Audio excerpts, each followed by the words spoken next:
Poor Peter. Sunday, the 16th of May, 1965. I believe that we missed the Sunday morning meeting at the Full Gospel Church, Lowther Road, Fleetwood. It's possible, though, that I went and they didn't. In the afternoon, Chris, Peter and I took Hazel and Pam to Stanley Park in Blackpool. This is a spacious place with conservatories, flower gardens, bowling greens, a cafe, and a large boating lake with islands and bridges where one can hire a rowing boat or a motor boat. We elected to go on a rowing boat. Chris rowed. I'm not certain where Hazel and where Peter sat, but I remember that I sat on the stern seat with Pam to my left.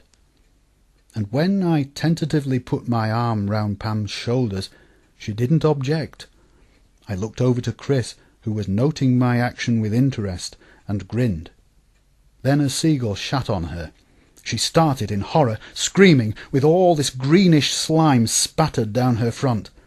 The boat rocked furiously. She immediately and frantically set to, trying to wipe off what she could with a handkerchief.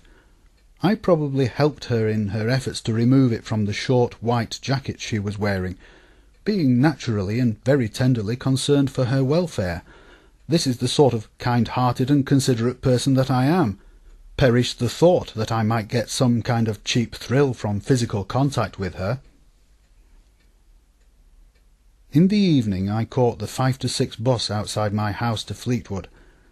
I expected that the others would join me at Four Lane Ends, but they weren't there. This concerned me somewhat, because I thought about the fact that here I was alone, and there they were, Chris and Hazel, and Peter and Pamela, a nice cosy little foursome.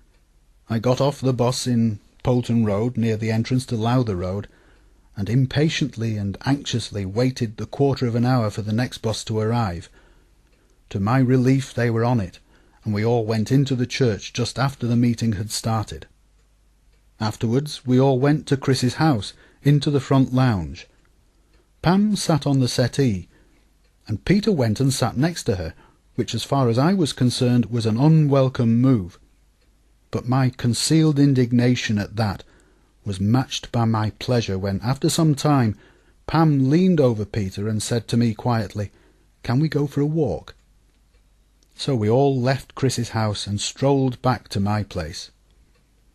Where exactly the pairing off took place to the exclusion of Peter I can't remember, but I do remember walking with my arm round Pam into our drive, seeing Chris and Hazel ahead of us in a similar embrace disappear by the side of the house into the darkness away from the street lamps, and our following them there onto the back lawn where the kiss took place.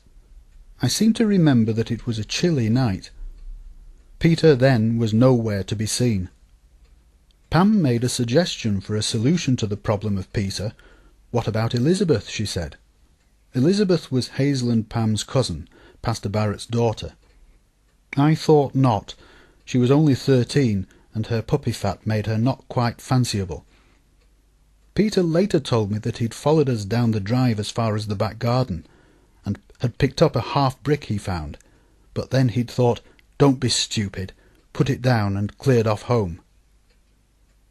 Chris and I walked back with Hazel and Pam to his house, and presumably there was more kissing before I left for home.